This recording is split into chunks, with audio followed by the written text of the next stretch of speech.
détermination qu'on avait. Chacun de son côté. Il y a Maman Titi qui me parlait de lui, il dit, mais le docteur Alain, lui, on ne comprenait pas, mais qu'est-ce qu'il voulait au juste, on ne savait pas, mais c'était quelqu'un qui était... Alléluia. Il avait des buts, des objectifs, et nous les voyons aujourd'hui. Donc, par la grâce de Dieu, j'ai voulu reconnaître ce que Dieu a déposé au-dedans de lui. Amen. Je crois que le travail que nous sommes en train de faire, il y a une option qui s'appelle la complémentarité. Savoir reconnaître aussi l'autre à sa place. Et tout ça, c'est dans le but d'apporter ou de rendre l'église parfaite. Amen. Chacun apporte une pierre pour pouvoir monter avec l'œuvre du Seigneur. Alors, je suis dans la joie et un privilège pour moi de recevoir cet homme de Dieu qui va nous conduire jusqu'au plus tard midi. Et je vous assure que Dieu l'utilise. Amen. Et je crois par la grâce de Dieu, je vais le garder ici jusqu'au mardi. Donc ceux qui voudront mieux bénéficier de la grâce qu'il a, donc à vous de vous faire violent. La Bible déclare que le royaume des cieux appartient aux violents. Qui a dit aux faibles? Ok. Le royaume des cieux appartient aux violents. Il y a des fois quand tu vois Jésus passer, il ne faut pas demander la permission, il ne faut pas respecter les normes et le protocole. Il faut faire comme cette femme-là. Sans demander à tonton Pierre, elle a bousculé les parties, elle a touché son miracle. Amen. Donc, il sera ici. Nous l'avons gardé, il est à l'hôtel. Et nous allons essayer vraiment de le garder ici pour essayer de presser un peu le lait qu'il a dedans de lui pour que ça reste ici. Amen.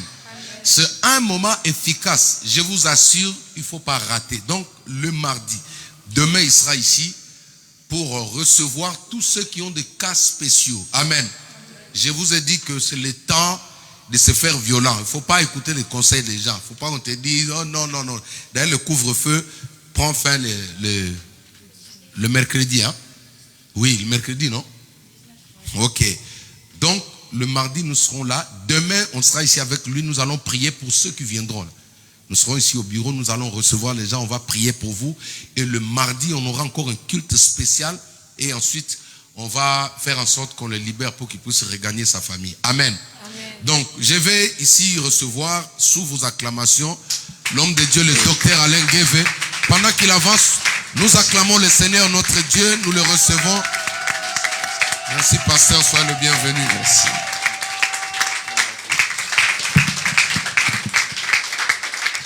Est-ce qu'on peut faire mieux que ça?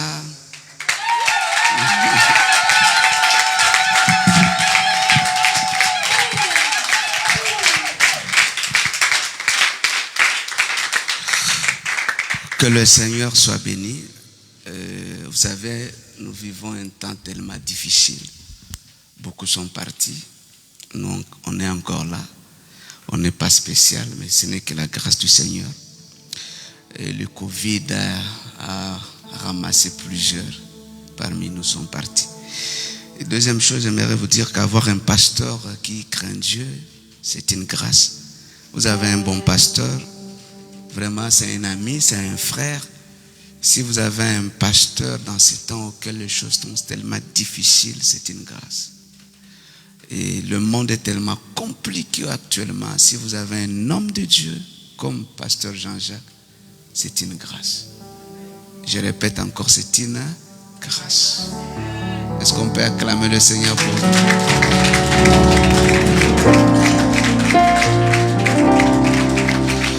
Vraiment, je remercie le pasteur. Merci pasteur pour l'accueil. Merci à toute l'église. Que le Seigneur vous bénisse. Avant de prêcher, j'aimerais qu'on puisse prier avec vous. Que chacun de nous ait sa Bible. Le psaume 91, le verset 10. Je veux que tu puisses déclarer ce verset dans ta vie. Psaume 91, le verset 10. Vous y êtes? Pas encore? Je vous attends. Les psaumes 91, le verset 10.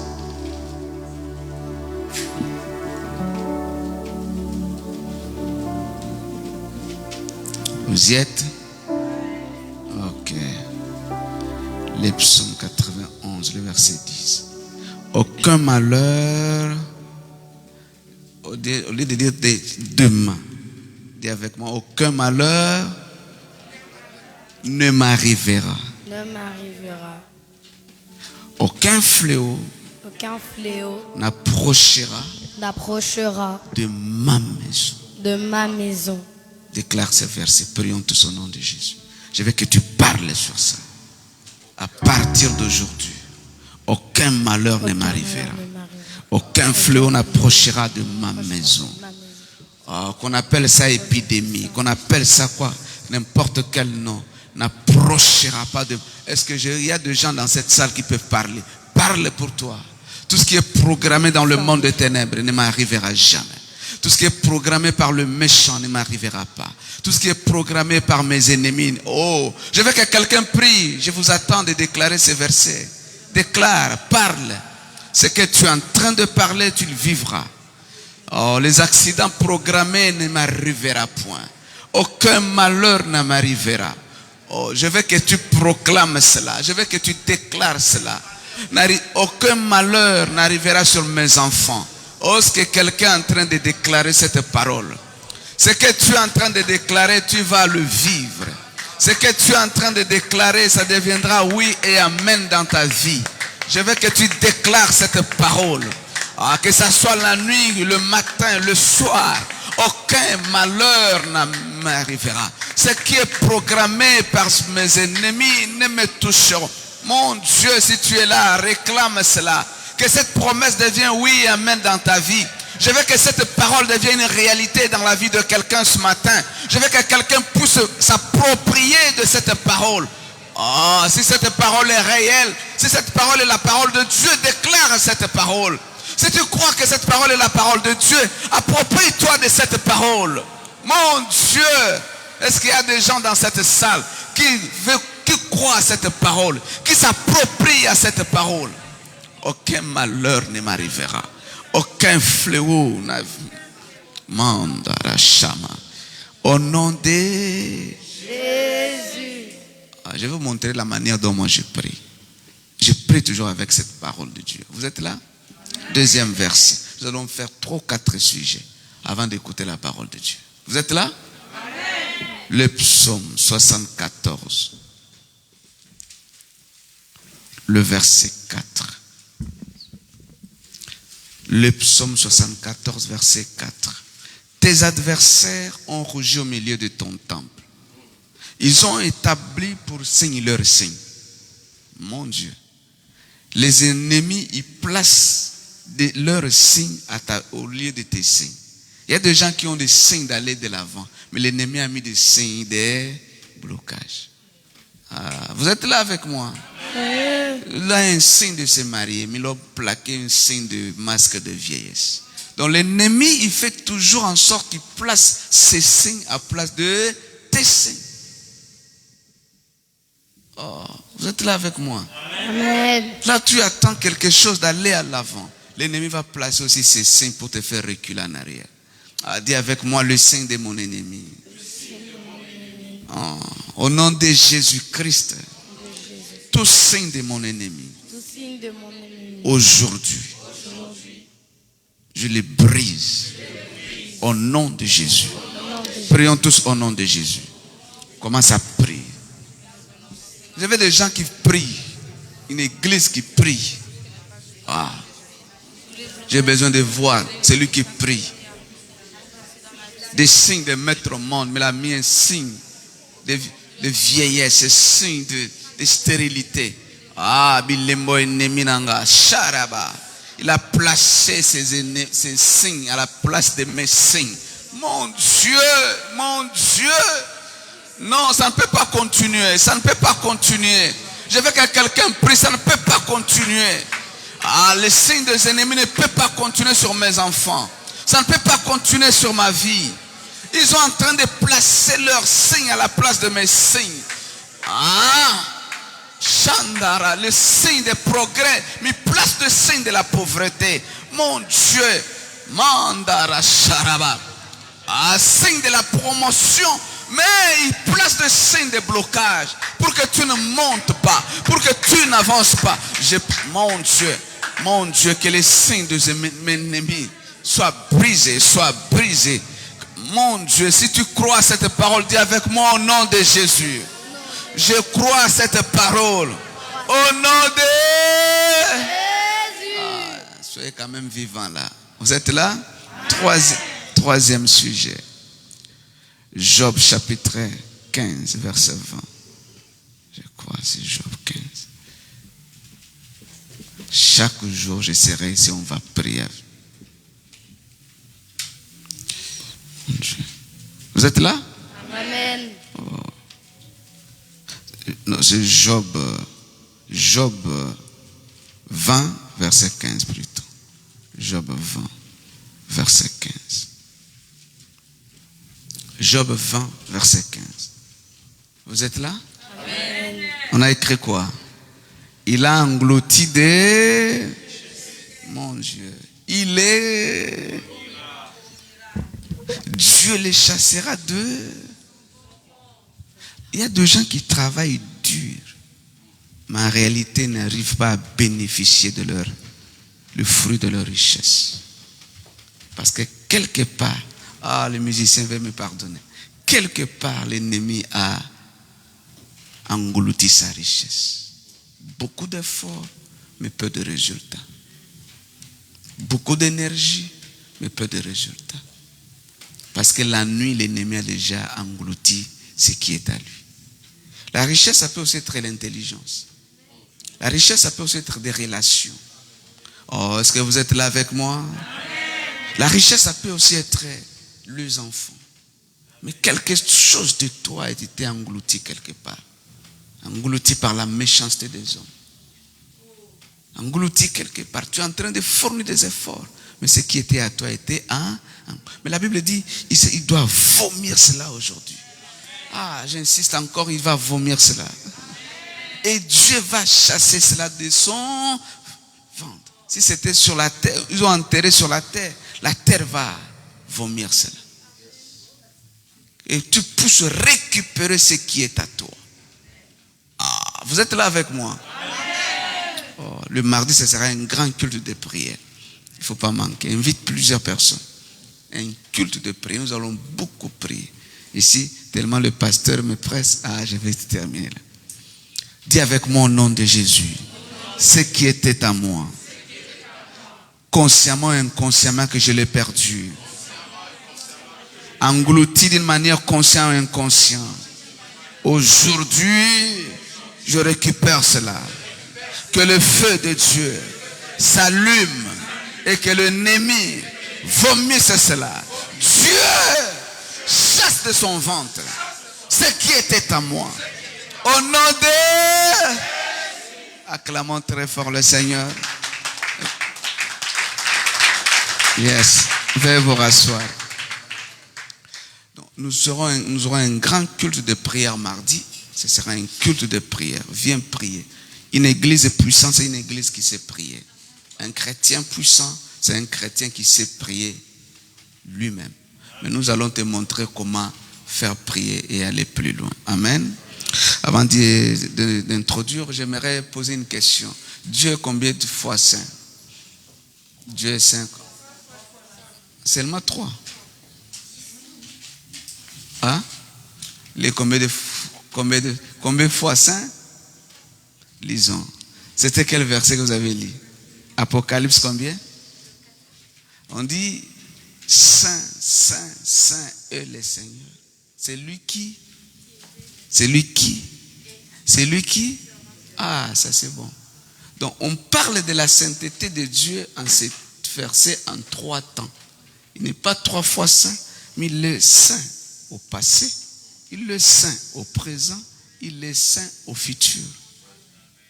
Voilà pourquoi on met 3 saints, saints, saints. Mais il n'est pas 3 fois saint, mais cette sainteté est répartie en temps. Passé, présent et futur. C'est pour cela qu'on dit il est saint, saint et saint. Est-ce que vous êtes là? Voilà. Aujourd'hui, j'aimerais partager avec vous Jésus-Christ est Seigneur. Le mot Seigneur signifie quoi? Pourquoi on dit que Jésus-Christ est Seigneur? Vous savez, venir à l'église, c'est bien, mais il faut connaître la personne que vous êtes en train de prier. La Bible dit, Apocalypse chapitre 1, verset 8, dit ceci. Celui qui est, qui était et qui vient. On ne dit pas celui qui revient, non. La Bible a beaucoup de précision. C'est un livre de précision. On ne dit pas celui qui revient, mais on dit celui qui vient.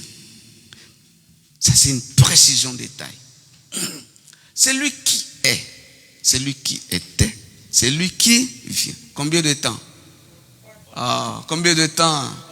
Passé, présent et futur. Jésus, ça c'est beau. Celui qui était, la plupart des gens connaissent que Jésus de Marie.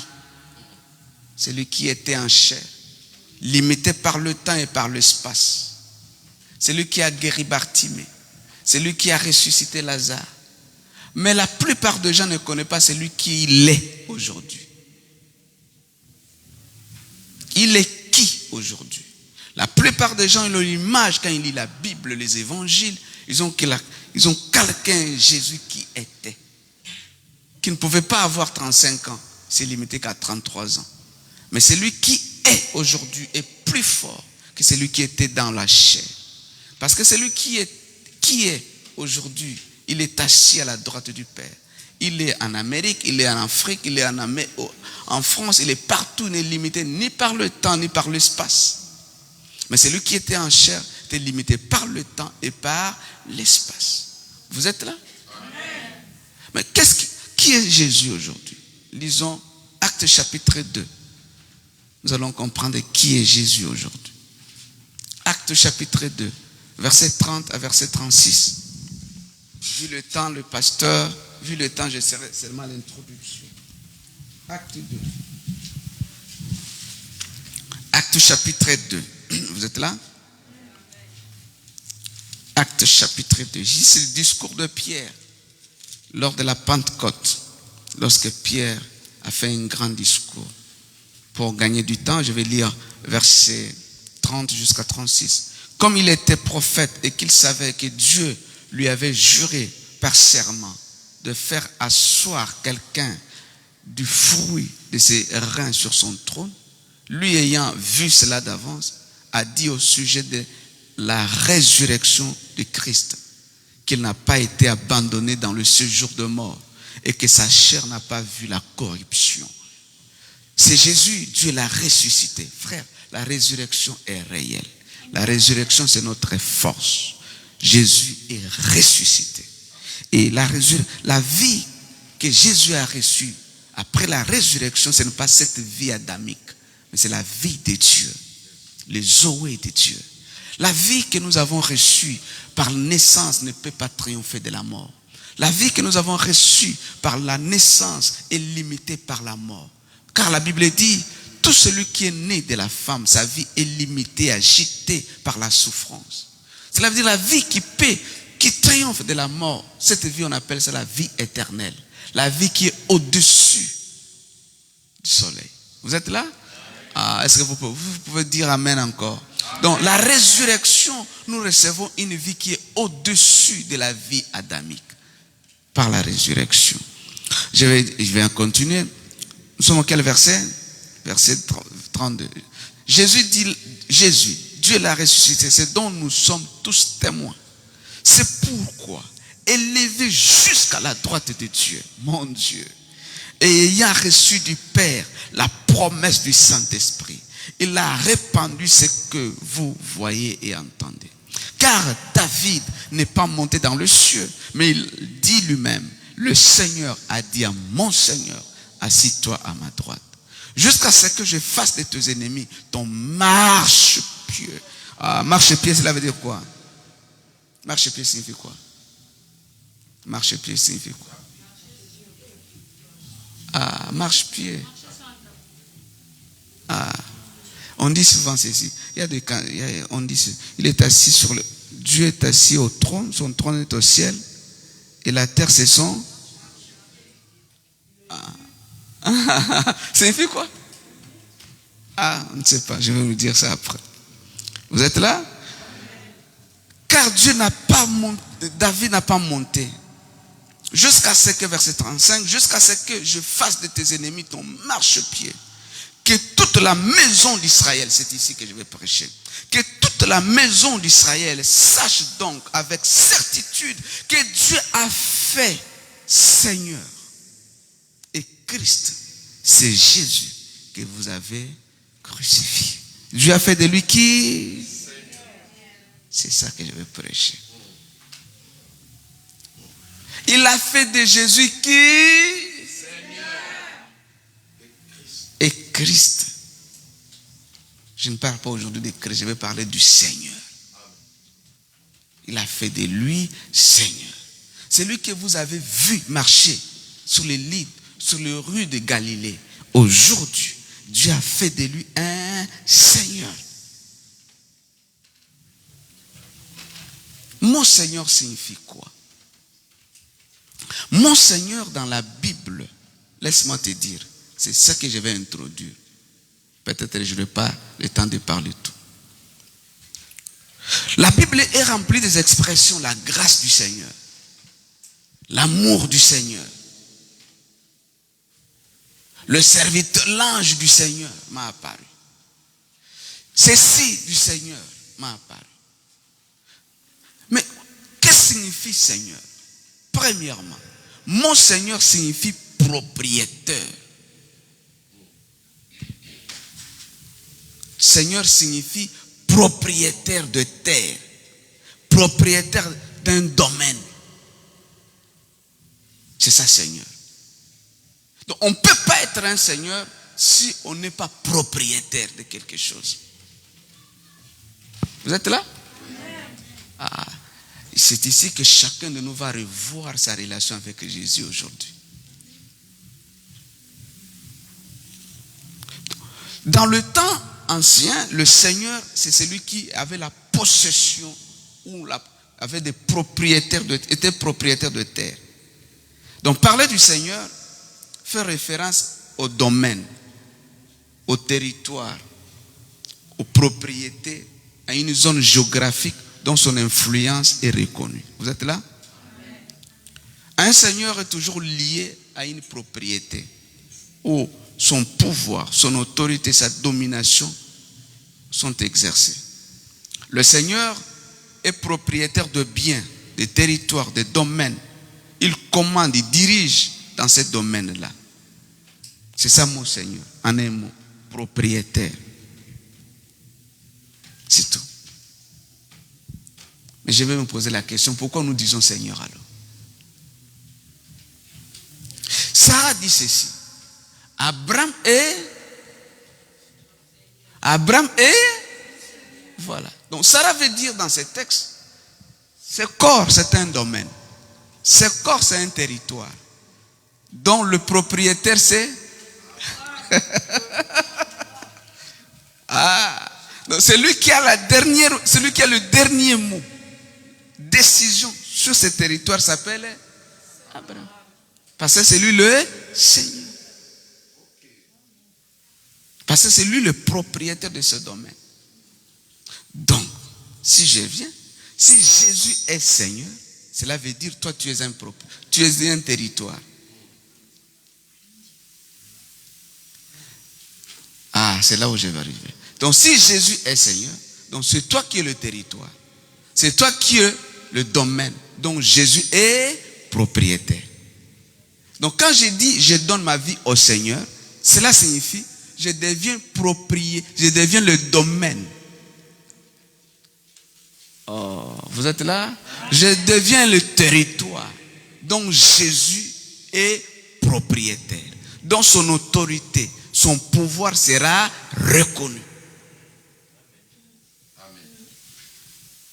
Donc on ne dit pas Seigneur pour rien. Un Seigneur, donc tu appelles Jésus Seigneur, donc il doit être automatiquement le propriétaire du domaine qu'on appelle Alain, du domaine qu'on appelle Jacques. Donc Jésus devient le propriétaire. Mais si Jésus devient le propriétaire de ce domaine, qui peut encore avoir de l'influence sur ce domaine? C'est ça, là où nous devons comprendre le mot des choses. Si Jésus devient réellement propriétaire de ce corps, qui peut encore avoir de l'influence? Qui est ce démon qui peut encore avoir le pouvoir sur ce corps? Personne. Parce que il devient le propriétaire, là où son autorité était exercée.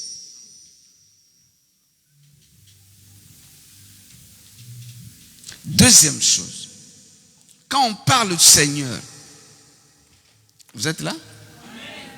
Je ne sais pas si tu as compris. Donc, il y a certaines choses dans ta vie, tu peux le refuser. Certaines choses, certaines maladies, certains envoûtements, tu peux le refuser. Tout simplement de connaître ton identité. Je suis une propriété de Jésus. Ce territoire appartient à Jésus. Donc, mon Dieu, mon Dieu, mon Dieu. Ici, nous avons Macron qui règne. Est-ce qu'on peut avoir 2 présidents ici en France? Donc, si ce territoire, il y a Jésus qui règne, personne d'autre ne peut encore régner. Donc, il ne peut pas être un Seigneur le matin et seulement le matin. Non, il est le Seigneur matin, midi, soir. Donc, oh mon Dieu, qu'il soit le Seigneur de ton corps ce matin. Donc, quand je parle de cela, aucune influence négative ne peut encore avoir de l'influence sur toi. Parce que quelqu'un s'appelle Seigneur. Deuxième chose, on parle de Jésus Seigneur. On lui dit il est le Seigneur de la terre. Quand on dit il est le Seigneur de la terre, cela veut dire la terre tout entière devient le domaine privé de qui? De Jésus. Parce que c'est lui qui l'a créé. Au commencement était la parole. Et la parole au commencement était la parole. Et cette parole a créé toutes choses. En étant créateur de toutes choses, il devient le Seigneur de toutes choses. Parce que c'est lui qui a créé. Parce que c'est lui le propriétaire des eaux, de la terre, des hommes, des arbres, des eaux, des poissons. Tellement il a créé toutes choses. Et toutes choses lui appartiennent. À ce moment-là, il est aussi le Seigneur de toutes choses qu'il a créées. Deuxième chose. Troisième des choses.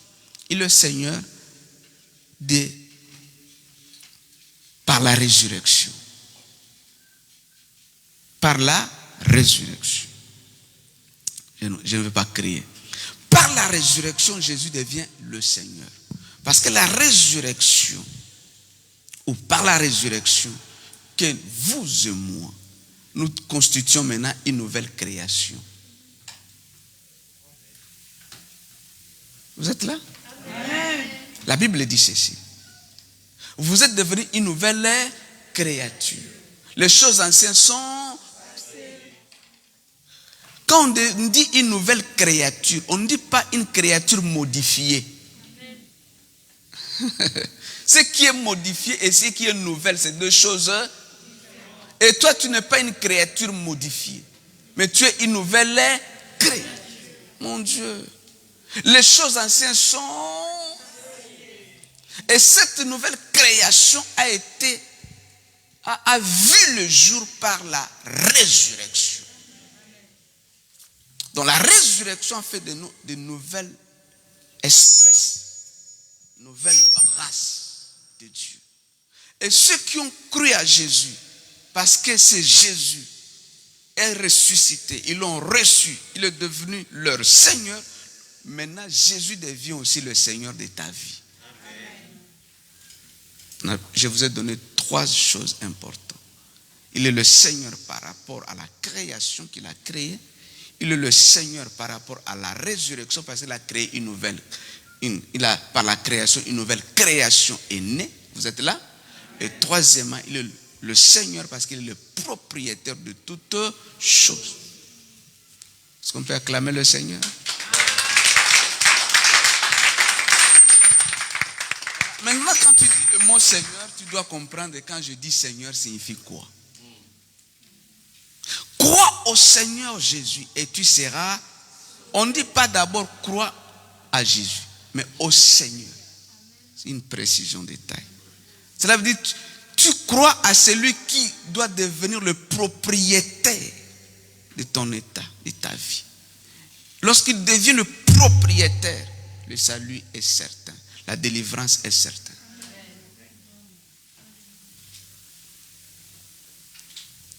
Vous êtes là? Amen. Deuxième chose, venir à l'église ne signifie pas toujours que Jésus est ton Seigneur. Amen.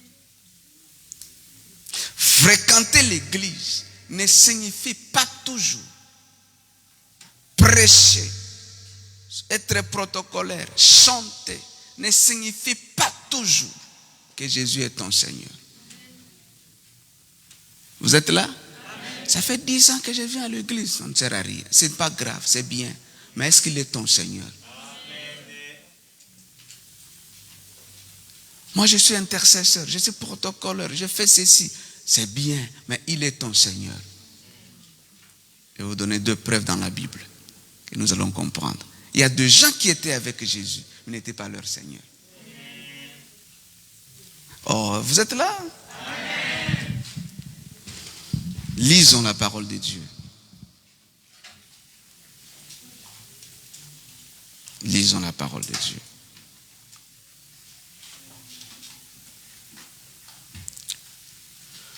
On peut lire Jean.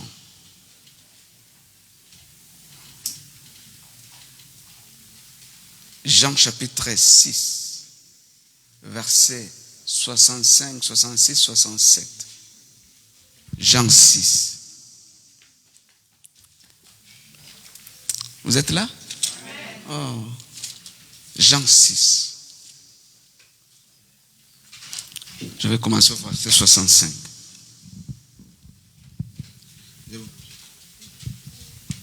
Je pose encore la question à quelqu'un. Est-ce que Judas sera sauvé? Hein? Pourquoi? Non, parce qu'il a trahi. Le verset 71 de Jean 6 dit: Or, il parlait de Judas, fils de Simon Iscariote, car c'était lui, l'un des 12. Si vous lisez, Jésus, verset 70, Jésus leur répondit: N'est-ce pas moi qui vous ai choisi, vous les 12? Vous êtes là? Amen. Mais l'un de vous est un... Oh, l'un de vous est un... Mais ici, dans ma version, dit: l'un de vous, c'est un diable. Donc les démons ne peuvent pas être... Ah, c'est ça la réponse pour ceux qui croient que Judas sera sauvé. Lisons le texte, versets 65, 66, 67. Puis il dit: c'est pourquoi je vous ai dit que personne ne peut venir à moi si cela ne lui a été donné par mon Père. Dès lors, plusieurs de ses disciples, retenez le mot, plusieurs de ces retournèrent à ce qu'il avait laissé auparavant. Ils ne marchaient plus avec lui. Alors Jésus dit aux 12: ne voulez-vous pas aussi vous en aller? Verset 68. Simon Pierre lui répondit: Seigneur, à qui irions-nous? Tu as les paroles de la vie et etc. On les appelle qui? Disciples. Ils étaient qui? Oh, ils étaient des disciples, ils marchaient avec Jésus. Mais Jésus n'était pas leur Seigneur. Lorsque Jésus parle, après avoir parlé, vous allez manger mon corps et boire mon sang, il dit: telle parole, non, on ne peut pas. On ne peut pas boire le sang et manger ton corps. Vous savez pourquoi ils ont refusé de manger le corps et boire le sang? Vous savez pourquoi? Hein? Bon, je vais arriver. La Bible parle, Jésus après avoir parlé, il dit: vous allez boire mon sang, manger mon corps. Celui-là, ils étaient 72 disciples. Et les restes disent non. On les appelle disciples de Jésus. Ils marchaient avec Jésus. Mais à partir de ce jour-là, ils prennent la décision de ne plus marcher avec eux, quoiqu'ils étaient des disciples. Mais Jésus n'était pas leur Seigneur. Mais Jésus pose la question à ceux qui sont restés les 12. Pierre était là, il dit: et vous, pourquoi vous restez encore? Vous ne voulez-vous pas partir? La réponse de Pierre est claire. Il dit quoi? Non, pas. Il dit, il y a un mot là qu'il a utilisé. Non, avant le mot là. Seigneur. Ah, lis ce mot là. Seigneur. À qui? Quand Pierre dit Seigneur, il veut dire: nous sommes déjà ta propriété. Tu nous domines déjà. Nous sommes déjà à toi. Nous sommes déjà le domaine de ta vie. C'est toi qui as le dernier mot. On peut aller où? Si tu es déjà le propriétaire de ce corps. Donc si les autres sont partis, parce que toi tu n'es pas encore, tu ne domines pas encore sur eux. Mais toi tu domines déjà sur nous. Nous reconnaissons ton pasteur, celui qui ne reconnaît pas ton autorité, il faut le chasser. Dans la vie, tout ce qui nous crée des problèmes, c'est ceux qui n'ont jamais connu notre autorité. Même quand les choses ne marchent pas, ta façon de réagir à une autorité est très importante. Ça prouve que celui-ci me reconnaît ou ne me reconnaît pas. Donc Pierre ici reconnaît que Jésus est leur Seigneur. Ils sont devenus la propriété de Jésus. Le territoire dont l'autorité de Jésus est reconnue. Donc ici, ce qui est important, ce n'est pas à qui irions-nous, non. Quand il dit à qui irions-nous, c'est les conséquences du mot Seigneur. Tellement tu es notre Seigneur. À qui irions-nous encore? Il y a encore un autre Seigneur? Non, il n'y a que toi. Donc, ils étaient des disciples, mais tous n'étaient pas, Jésus n'était pas leur Seigneur. Donc, venir à l'église ne signifie pas toujours que Jésus est ton Seigneur. Ils marchaient avec lui, mais Jésus n'était pas leur Seigneur. Ces jours-là, ils sont partis. Deuxième exemple. Pourquoi Judas trahit Jésus? Parce que Jésus n'était pas son Seigneur. Jean chapitre 13, verset 13. Marc chapitre 14, verset 44 à 45. Vous êtes là? Oh, aide-moi à lire rapidement, mon temps est parti. Jean 13, verset 13. Il dit quoi? Vous m'appelez maître et seigneur, et vous dites bien, car je le suis. Combien de titres? 2, maître et seigneur. Combien de titres dans ce texte? Maître et seigneur. Maître et Seigneur. Donc, le maître ne signifie pas toujours Seigneur. Dans ce texte, Jésus est maître et...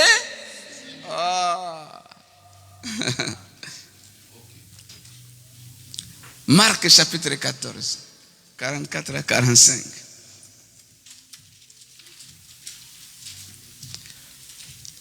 Tu viens à l'église des années, est-ce que Jésus-Christ est ton Seigneur? Pose-toi cette question. Jésus, c'est bien, mais il est ton Seigneur. Voilà pourquoi il y a certains noms, vous utilisez. On a de Jésus, les démons ne peuvent pas fuir. Il n'a jamais été ton Seigneur.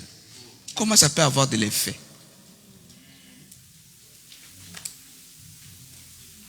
C'est quoi le verset, pardon? 44 à 45. Celui qui le livrait leur avait donné ce signe, celui à qui je donnerai un baiser, c'est lui. Saisissez-le et emmenez-le sûrement. Dès qu'il fut arrivé, il s'approcha de Jésus disant « Rabbi », et il lui donna un baiser. Il a utilisé c'est le même mot rabbi qui veut dire enseignant, maître. Mais il n'a pas utilisé mon Seigneur. Dans Jean, Jésus possède les deux mots. Il veut dire je suis maître et Seigneur. Mais en Marc, quand il arrive, il dit maître, rabbi. Donc pour Judas, tu es un enseignant excellent. Même si les enseignements n'ont pas terminé, un autre maître arrivera. Je vais continuer le cours. Je vais continuer à apprendre. Donc la relation de Judas avec Jésus, c'était une relation maître, enseignant et élève. Mais ce n'est pas une relation d'un Seigneur. Mais la relation de Pierre avec Jésus est une relation de Seigneur. Parce qu'on ne peut pas vendre un Seigneur. Parce que c'est toi, je suis ta propriété. Est-ce que vous comprenez ce que je prêche? Donc il faut toujours poser. Donc si Judas trahit Jésus, parce que Jésus n'a jamais été son Seigneur.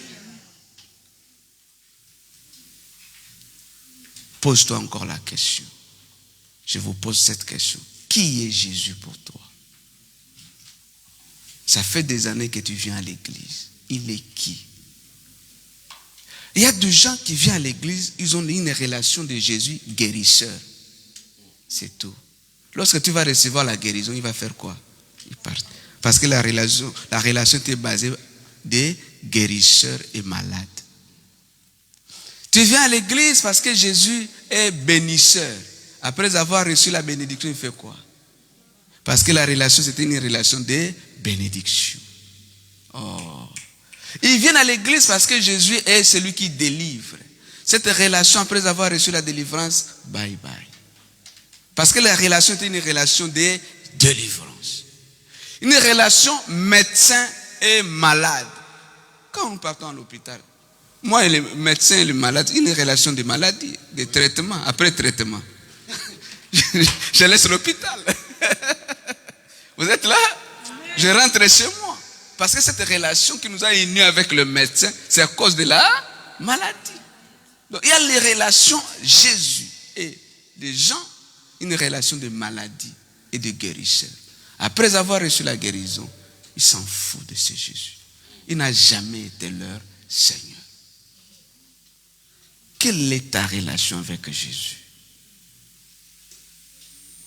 Un Jésus guérisseur? Un Jésus qui chasse les démons parce que je ne dors pas bien à la maison? Je fais des cauchemars? Ah, pasteur, je prie pour ton Jésus là, j'ai fait des cauchemars. Une relation seulement de délivrance. Après délivrance, ma soeur, viens à l'église. Ah, pasteur, ce dernier temps, je suis très occupé. C'était une relation de délivrance, mais pas de Seigneur. Relation parce que je cherche du travail. Après avoir obtenu son travail, ça suffit. Qui est Jésus pour toi? Quelle est la relation que tu es en train de bâtir avec Jésus? C'est cette relation qui définit le futur. Si c'est une relation seulement de guérisseur, ça va finir. Mais si c'est un Seigneur, c'est pour toujours. Parce qu'un Seigneur, il nous possède pour toujours. Il nous domine pour toujours. Ah, est-ce que je peux continuer là? Amen. J'insiste encore. Quelle est ta relation avec Jésus? Et la plupart dans vos prières, quand vous priez tout simplement avec une relation, pas du Seigneur, relation de matériel, de délivrance, de guérison. Frères et sœurs, si Jésus devient, vous savez, la voiture que vous utilisez chaque jour, vous entretenez ça, n'est-ce pas? Parce que ça va toujours te servir.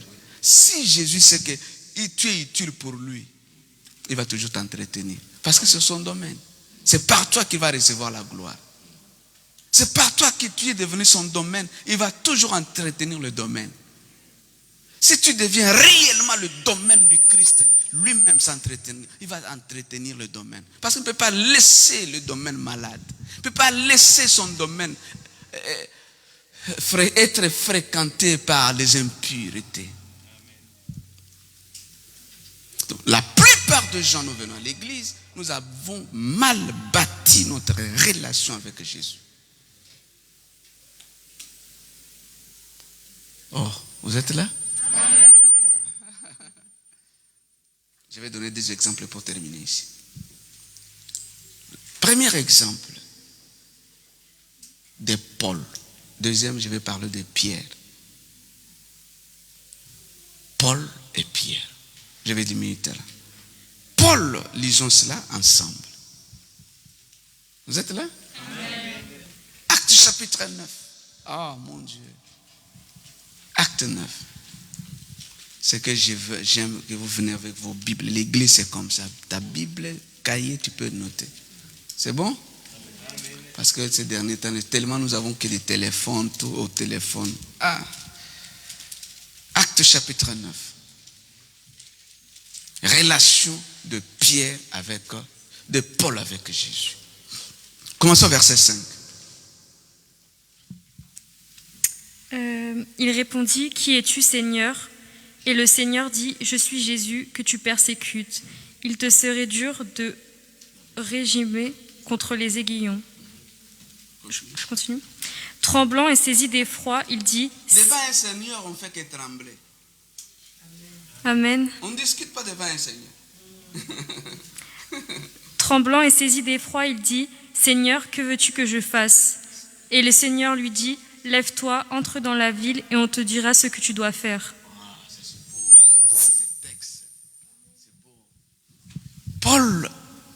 reçu des recommandations pour aller persécuter les églises, n'est-ce pas? Il est allé pour persécuter les églises. Autrement, persécuter les églises ou les enseignements de Christ, de Jésus. Il partait comme un vaillant guerrier pour détruire et enchaîner le chrétien. S'il faut tuer, les tuer à l'époque. Lui, en tête, il était devant une armée. Il était en train de conduire. Ils sont arrivés quelque part. Il a vu un feu.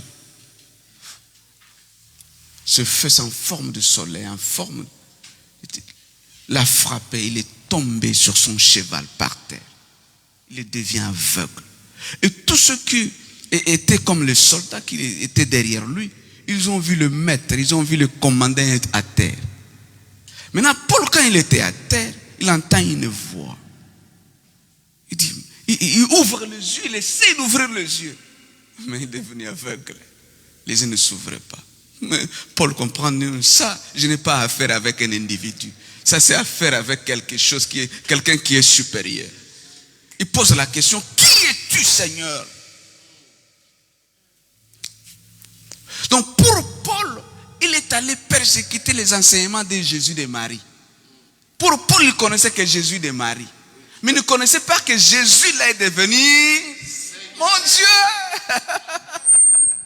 Dans sa conception, on doit éliminer les enseignements de ce Jésus qui était né de Marie. Mais il ne connaissait pas que ce Jésus-là a changé de statut. Dieu a fait de lui un Seigneur, un propriétaire. Mon Dieu, quand tu persécutes le propriétaire de Jésus, tu es en train de persécuter Jésus. Donc l'église est la propriété de Jésus. Donc si tu persécutes l'église, tu es en train de persécuter le propriétaire. Vous êtes là? Maintenant il dit, qui es-tu, Seigneur? Il dit, c'est Jésus-là que tu as. Ah bon? Maintenant la conception de Paul change de Jésus. Donc le Jésus-là que j'ai persécuté, je croyais c'est le fils de Marie. Mais ce Jésus-là est Seigneur. Il dit, que veux-tu que je fasse, Seigneur? Devant un Seigneur, on ne discute pas. Devant un Seigneur, notre volonté n'a pas sa place. Notre volonté, ça baisse devant la volonté du Seigneur. Que veux-tu que je fasse, Seigneur? Le persécuteur est devenu serviteur de celui qu'il persécutait. Il est devenu adorateur de celui qu'il persécutait. Il devient au service de celui qu'il persécutait. Pourquoi? Parce qu'il persécutait celui qu'il ne connaissait pas encore. Il connaissait qu'un Jésus né de Marie. Mais ce jour-là, il rencontre un Jésus Seigneur. Il dit, je m'abaisse, je m'agenouille devant toi. Ma volonté s'efface devant la volonté du Seigneur. Que veux-tu que je fasse, Seigneur? Seigneur dit, tu ne peux pas, tu ne vas pas te régimer contre cet appel. J'aime ça. Tu ne peux pas résister à ça. Car il y aura des aiguillons qui vont te toucher. Tu ne peux pas. Il dit, qui fais-tu? Le Seigneur lui dit, entre dans la ville, quelqu'un va te le dire. Ah, c'est toi qui m'as appelé. Comment je peux encore entrer dans la ville? Il fallait me dire ce que je vais faire. Non, entrer dans la ville, on te le dira. C'est ça la place du pasteur. Tu peux avoir l'appel, mais le pasteur va t'orienter. Tu peux prophétiser fort, mais le pasteur dit, tu feras ceci. Il est entré dans la ville. Et ce que j'aime dans ce texte, vous continuez, le Seigneur dit, tu seras mon serviteur. Tu vas aller chez le roi, chez les juifs, chez les non-juifs. Et enfin, chez le roi, il dit encore, tu vas souffrir pour moi. Ce que j'aime dans ce texte, Dieu n'est pas un diplomate. Il te dit clair les choses. Ce n'est pas comme nos prédicateurs d'aujourd'hui, il veut maquiller les choses. Non, lui n'est pas diplomate, il dit que tu vas souffrir. Mais tu ne peux pas résister à cette souffrance. Tu vas y aller. Donc, la plupart viennent à l'église parce qu'ils ont toujours une relation d'un Jésus qui va me bénir. Mais quand les choses deviendront un peu dures, ce n'est pas pour souffrir. Non, tu vas souffrir aussi. Pour moi, tu vas souffrir. Donc ici, la conception de Paul change, l'identité de Paul change, la manière de faire de Paul change. Lui qui persécutait commence à servir parce qu'il a rencontré un Seigneur. Il soumet sa volonté à la volonté du Seigneur.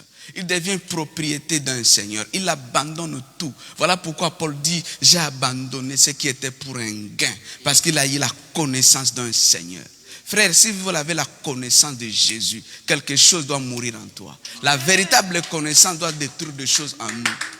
Si tu n'as pas encore, frère, si tu as connu Jésus, la vie de péché doit mourir. Si tu as connu Jésus, l'orgueil doit mourir. La haine doit mourir. Oh, est-ce que je peux encore continuer là? Si tu as connu Jésus, il y a toujours la mort de quelque chose de mal en toi et la naissance de quelque chose de bon. La haine va mourir, l'amour va naître. Et lorsqu'il rencontre Jésus, la haine que Paul avait pour les disciples de Jésus, c'est de la place à l'amour. Il aime Jésus maintenant. Il devient le serviteur. Et l'identité de Paul a changé. Un nouveau jour avait sonné pour Paul. Frère, s'il devient le Seigneur de ta vie, un nouveau jour sonne. Une nouvelle saison commence. S'il devient le Seigneur de ta vie, j'ai dit encore à quelqu'un ce matin, un nouveau calendrier de vie s'ouvre. Parce qu'il est devenu Seigneur. Je pose encore la question, je suis arrivé à la fin. J'allais continuer, mais le temps me presse. Qui est Jésus pour toi? Quelle est ta relation avec Jésus? C'est des années que tu pars à l'église. Qui est Jésus pour toi? Il est ton Seigneur? Ou il est Jésus? Tu viens que pour tes problèmes à toi. Quelle est la relation que tu es en train de bâtir avec Jésus? Que tu sois célèbre, que tu sois connu seulement par ce Jésus, ou tu as une relation d'un Seigneur? Si tu changes ta relation avec Jésus, les choses changeront. Amen. Si tu changes ta perception de Jésus, les choses changeront. Qui est Jésus pour toi? Fermons nos yeux pour prier. J'aimerais seulement aujourd'hui attirer ton attention sur la personne de Jésus. Dis avec moi, Seigneur Jésus, je t'accepte aujourd'hui comme le Seigneur de ma vie. Comme le Seigneur de ma vie. Deviens le propriétaire de ma vie. À partir d'aujourd'hui. Aie pitié de moi, Jésus. Aie pitié de moi. Ma relation avec toi, à partir d'aujourd'hui, ne sera plus basée sur les intérêts, mais sera basée sur la relation Seigneur. Élève le main là où tu es. Consacre. Fais une prière de consécration. Dis Seigneur, je me consacre à toi. Je me livre totalement à toi. Je me livre à toi comme un sacrifice. Je me livre comme une offrande. Je me livre à toi. Tu deviens le propriétaire. Je me livre à toi. Prie cela, prie. Je ne veux plus faire des choses par émotion. Je ne veux plus faire des choses par sentiment. Maintenant, je change ma relation avec toi. La plupart des gens viennent à l'église des années, mais n'ont jamais bâti une relation du Seigneur avec Jésus. Je veux que quelqu'un prie. Je veux que quelqu'un prie. Si tu as compris ce matin que Dieu t'a parlé, prie. Si tu comprends ce matin, il deviendra le propriétaire, le Seigneur. Et les choses vont changer. À des fois sans jeûner, à des fois sans que tu jeûnes, de faire de longs jeûnes. Mais seulement cette relation peut bouleverser les choses dans ta vie. Mon Dieu, je me livre à toi. Mon Dieu, est-ce que tu pries, je ne t'entends pas. Élève la voix, élève la voix, élève la voix. Mon Dieu. Je suis protocole, ce n'est pas grave. Même les animaux peuvent servir Dieu. Le servir ne suffit pas. mais qu'il devienne le Seigneur. Yes. Je me livrerai à toi, tu peux m'utiliser comme yes. Je me livre totalement. Tu peux m'utiliser. Je me livre totalement. Consacre-toi, Seigneur. je veux que tu te consacres totalement à Dieu. Ton orgueil, fais tomber ton orgueil, fais tomber ta beauté, fais tomber tout ce que tu livre totalement, Seigneur. fais tomber tes titres. Je livre totalement. Yes. Tu peux m'utiliser. Je me livre totalement.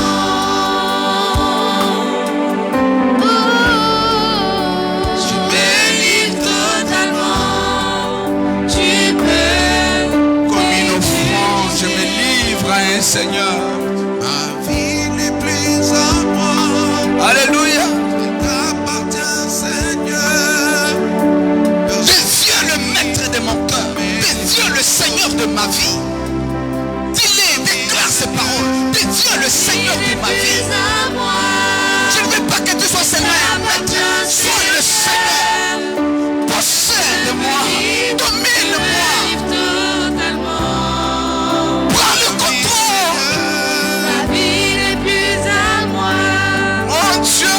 T'appartient, Seigneur.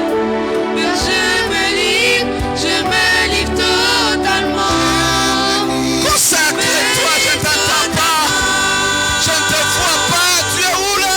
Seigneur, je me livre totalement. Korosharama. M'utiliser, je me livre totalement. Alléluia. Je me livre totalement. Tu peux m'utiliser. Je me livre totalement.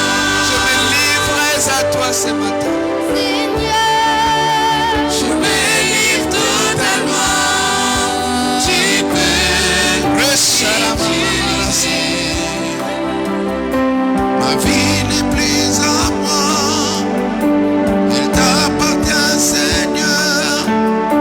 Père, je me livre totalement. Si tu te livres à lui, il prendra soin de Oui, toi. Seigneur. Si tu te livres à lui, il va combattre tes combats. Tes combats seront ses combats. T'appartient, Seigneur. Si tu lui appartiens, tu deviendras une propriété privée du Seigneur. Ma vie, Seigneur. Ma vie n'est plus à moi. Elle t'appartient, Seigneur. Père, je me livre totalement. Ma vie. Ma vie n'est plus à moi. Elle t'appartient, Seigneur. Père, je me livre totalement. Lèvons le main, je prie pour terminer. Lève ta main. Encore. Lèvons-nous et lèvons de main plus haut. Lève le main. Aujourd'hui, c'est un jour que tu changes ta relation avec Jésus.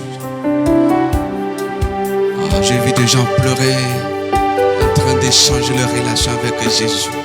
Je ne veux plus te considérer seulement un Jésus guérisseur, un Jésus bénisseur. Mais j'ai besoin que tu sois un Seigneur. Longtemps, je t'ai toujours considéré comme bénisseur, mais les choses ne changent pas. J'ai besoin que tu deviennes le Seigneur de mon cœur. Le propriétaire. Quand il est le Seigneur de ta vie, devient le Seigneur de tout. De tes finances, de ta santé, de tes enfants, de ta maison. Et quand il devient le Seigneur, le propriétaire de tout, il ne permettra jamais à l'ennemi de t'envahir. Parce que tu lui appartiens. Tu deviens le domaine privé du Seigneur. Lève la main, je vais prier. Seigneur, merci pour ce matin. Que cette parole soit gravée dans nos cœurs. Touche mon frère, touche ma soeur. Que celui qui était malade soit guéri. Yes. Que celui qui était malade soit guéri. Qu'un vent nouveau souffle dans ta vie. Qu'une nouvelle décision soit prise, une nouvelle décision radicale pour dire Seigneur, deviens le Seigneur de ma vie.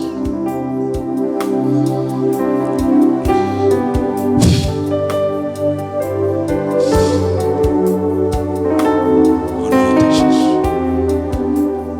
Amen. Que le Seigneur nous bénisse. Le mardi, ne manquez pas, nous serons là pour un culte de prière et nous allons prier pour les gens. Amen. Nous sommes là à la fin, vu du temps. Que le Seigneur vous bénisse. Acclamons le Seigneur.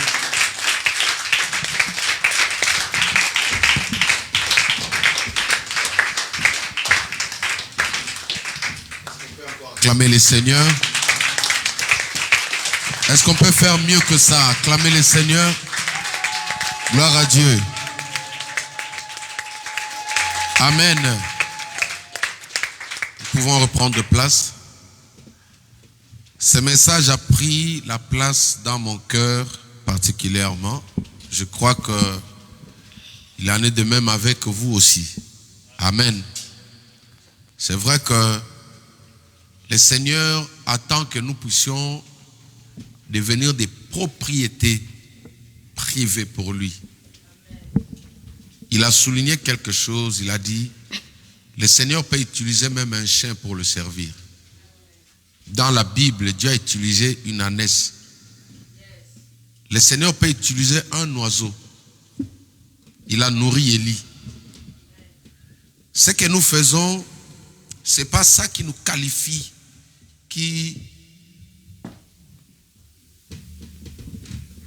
les mots me manquent en fait. C'est pas ça qui nous qualifie pour hériter le bienfait de l'Éternel. C'est pas ça. Mais c'est quand on lui donne tout, quand nous-mêmes nous devenons des autels de sacrifices pour lui. Récemment, ou ces derniers temps, dans mon travail, je suis en train de connaître des oppressions. Amen. Et le but derrière ces oppressions, c'est quoi? C'est que je puisse me soumettre à une manière de faire qui va m'empêcher d'aller servir Dieu. Ils savent que nous, c'est un pasteur, c'est un responsable. J'ai déjà parlé, j'ai déjà tout expliqué, mais maintenant, c'est comme si je vois le diable devant moi. Mais maintenant, au lieu même que moi, je puisse réagir charnellement, le Saint-Esprit vient amortir mes émotions. Là, on te provoque, toi tu ris, tu rigoles. Maintenant, la personne qui attendait une réaction un peu bizarre, il se sent gêné. Alléluia. Parce que je dis, Seigneur, moi, Jésus, tu n'es pas seulement là pour me donner, je ne sais pas, à manger ou quoi. Il a souligné quelque chose. Quand on nous a appris les choses de Dieu, on ne nous a pas parlé d'avoir seulement beaucoup d'argent. Mais nous, on nous a dit que l'œuvre de Dieu, il y a un prix à payer derrière. Tout à l'heure, je parlais avec l'homme de Dieu. Les genres de combat que je reçois, vous savez, récemment, le Saint-Esprit m'a expliqué quelque chose. Quand on parle de mal de pasteur, il ne faut pas participer. Même s'ils l'ont attrapé pour le vrai. En fait, le Saint-Esprit m'a ramené dans Ésaïe chapitre 53. La Bible dit il s'est chargé de nos péchés. Il était devenu malédiction à cause de nous. Le châtiment qui nous condamnait est tombé sur lui. Cela veut dire quoi? Le Saint-Esprit m'explique. La souffrance que croisent la plupart des hommes de Dieu, ça vient des personnes qui sont en train de libérer. La souffrance que Jésus a portée là, c'est ce que toi et moi, nous devrions souffrir. Il y a des hommes de Dieu qu'on pointe du doigt tout simplement parce qu'il a libéré une vie entre les griffes de l'ennemi. Avant, je ne savais pas ça. Je pensais que ça ne pouvait pas être comme ça. Mais j'ai compris aujourd'hui qu'être un responsable, tu fais face au combat des brebis que tu encadres. Alléluia. Donc, l'œuvre que nous faisons là, en ça, nous avons besoin de faire d'abord de Jésus, le prendre comme étant notre Seigneur. Moi, je dis Seigneur, moi je préfère qu'on m'écrase. Bon, déjà, j'ai été déjà dans la rue, j'ai déjà été pousse-pousseur. La honte, je ne connais pas ça. Mais maintenant, ce qui étonne les gens, c'est que là où les autres pleurent, là, quand on me met là-bas, moi, ça devient mon domaine. Là. Moi, je règne. C'est-à-dire, tu mets quelqu'un dans la fournaise, je crie, j'ai pris. Mais quelqu'un, tu mets Daniel là-bas, il est tranquille, il prend du jus dans la foule. Alléluia, est-ce que tu peux acclamer le Seigneur? Écoute, fais d'abord de Jésus ton Seigneur. Tout ce qui vient après là, tu vas le mettre à côté. Si tu suis Jésus seulement pour le mariage, même les satanistes peuvent te donner un mari. Il y a des gens qui vont chercher des marabouts, ils ont les enfants. C'est pourquoi Jésus, on ne peut pas le réduire à ce niveau-là. Fais de lui ton Seigneur, c'est-à-dire, quand il a besoin de toi, tu es là. Il a dit quelque chose surtout pour les mariés. Même moi, je pense que Dieu vous bénisse. Il fallait vraiment venir. C'est un docteur. Est-ce qu'on peut acclamer pour lui? Donc, quand Sarah dit d'Abraham que c'est mon Seigneur, donc il voulait parler du domaine.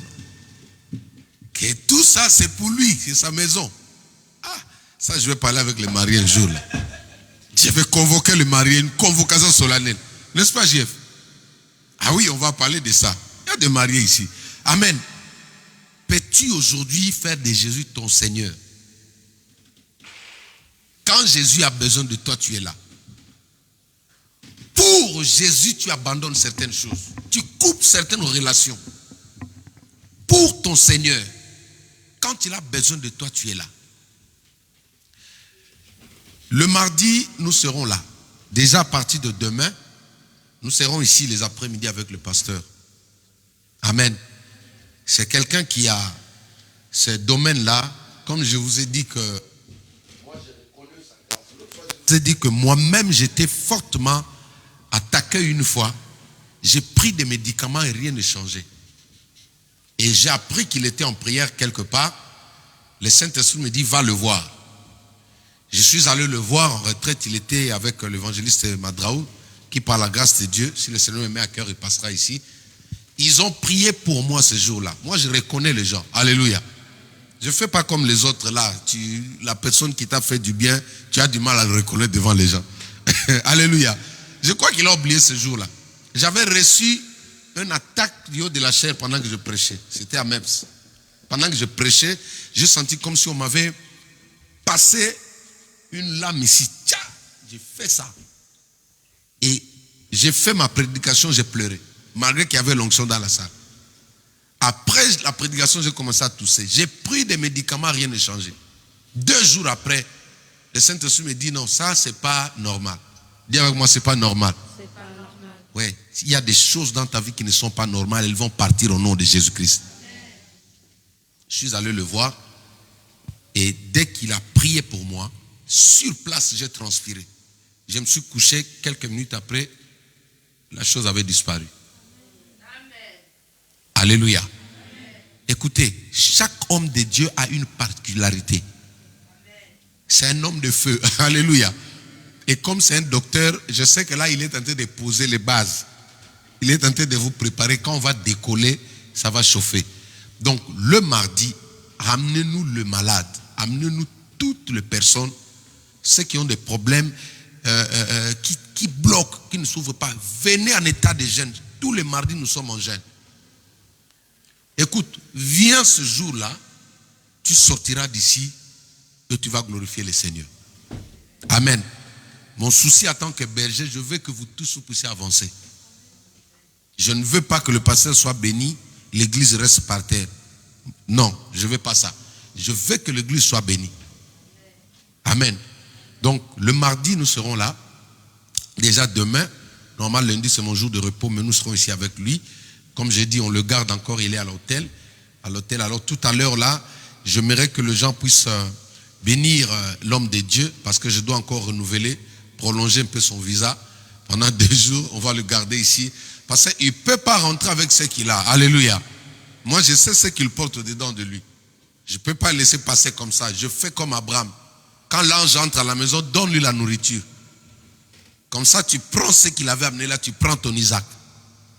Amen. Donc, on va le garder. Alors, nous allons passer au service des offrandes. On va donner les offrandes ici pour bénir l'homme de Dieu qui nous a prêché. Et on va mettre nos dîmes, aussi nos offrandes volontaires, nous allons mettre à côté dans le panier. C'est-à-dire le panier bleu, c'est pour l'église. Le panier, il faut me changer ce panier-là, chérie. Il faut me changer ça là. Donc, Gaël est béni là. Je ne sais pas qu'est-ce que je les ai fait. Changez-moi ça. Trouvez un autre panier pareil que celui-là, le jumeau de celui-là. Alors, nous allons prendre le temps pour prier pour vous. Alléluia. On va prendre le temps pour prier pour vous. Venez en état de jeûne. Demain, nous serons là. Certains qui vont venir demain, on va encore prier pour eux. Amen. Est-ce que je parle à quelqu'un? Vous êtes en train de négliger quelque chose. Les gens de dehors sont en train de voir ça. Il y a des gens qui quittent dehors, pasteur, qui viennent ici. Moi-même, je ne comprends pas. La personne arrive ici, délivrée, il part. Mais les gens de la maison, pour eux-mêmes là, ils trouvent ça normal. Alléluia. Bénéficie, prends ce que tu as besoin. Fais de Jésus ton Seigneur. Écoutez, nous allons passer aux offrandes. Je vais laisser la parole à la servante de Dieu. Elle va passer, prier pour les offrandes. Nous allons mettre les offrandes de l'église ici, les dîmes, les offrandes volontaires.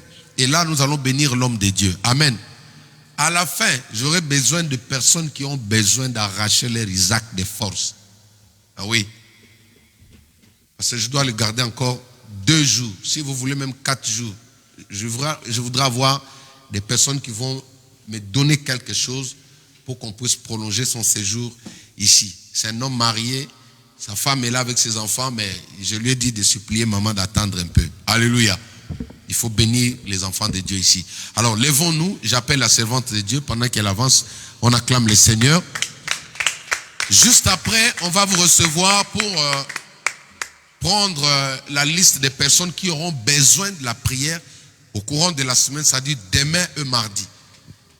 Nous allons faire les offrandes avec un chant de louange. Alléluia.